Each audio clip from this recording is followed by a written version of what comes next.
Good morning.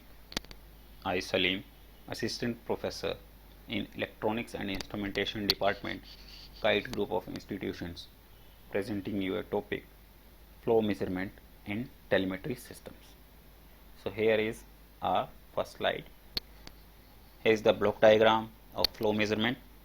Our measurand is flow as shown in first block. So to measure flow, I have to select some sensors. Sensor may be a pitot tube, venturimeter, orifice, ultrasonic flow meter, anemometer, electromagnetic flow meter, rotameter, etc. Flow may be liquid flow or gas flow.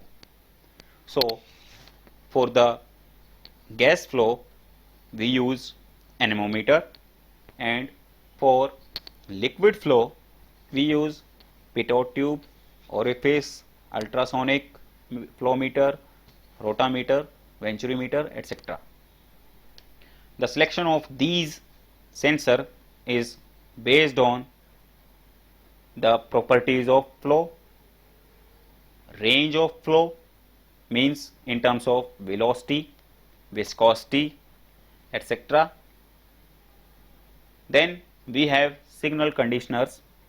In signal conditioners we have amplifier, filter, multiplexer, demodulators, modulators, transmitters, etc. in receiving end and as well as sending end. Then we have a channel. Channel may be wired or wireless. In wired we say it landline telemetry. Basically they use copper wires. In wireless they use radio waves. Satellite telemetry is also an example of wireless telemetry. Your mobile phones is also an example of wireless telemetry. Then we have recorders, printers, CRO, DSO, etc. An amplifier is an electronic device that can increase the power of a signal. It is a two-port electronic circuit that uses electric power from a power supply to increase the amplitude of a signal applied to its input terminals, producing a proportionally greater amplitude signal at its output. The amount of amplification provided by the amplifier is measured by its gain, and gain of a system is defined by it is the ratio of output to the input. An amplifier is a circuit that has a power gain greater than 1 always. Next we have filters. Is a device or process that removes some unwanted components or features from a signal. Unwanted components are noise, etc. Unwanted noise. Filtering is a class of signal processing. Filtering means removing some frequencies or frequency bands. Noise in a system is generally at high frequencies. Filters are widely used in electronic and telecommunication, in radios, television, audio recording, radar systems, control systems, music synthesis, image processing, and also in computer graphics.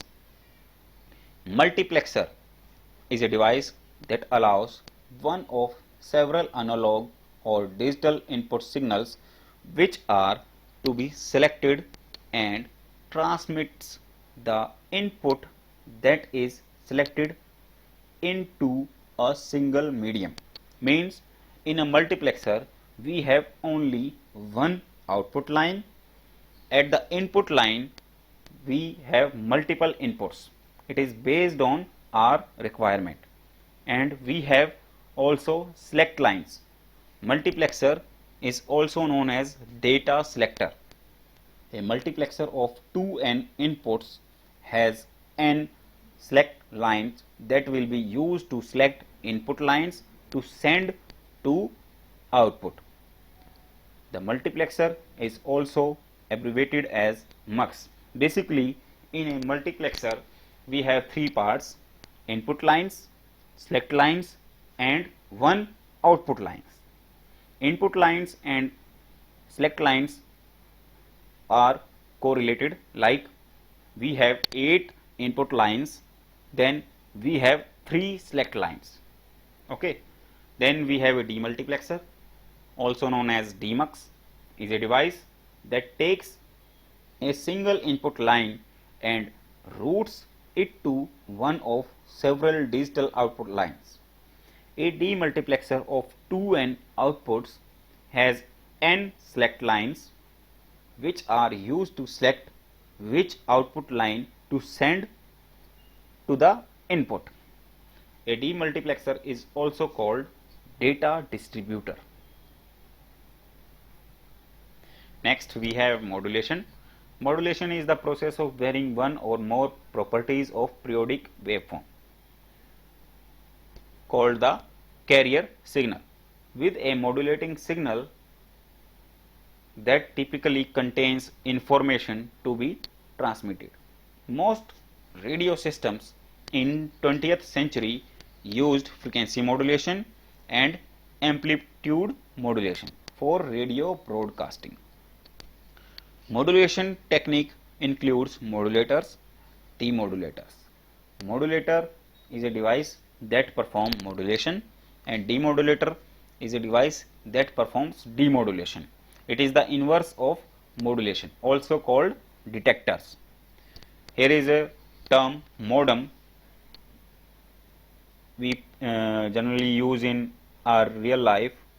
Modem is a basically combination of modulator and demodulator. A modem can perform the task of modulator as well as demodulator. This is all about properties of signal conditioners. Thank you. Thank you.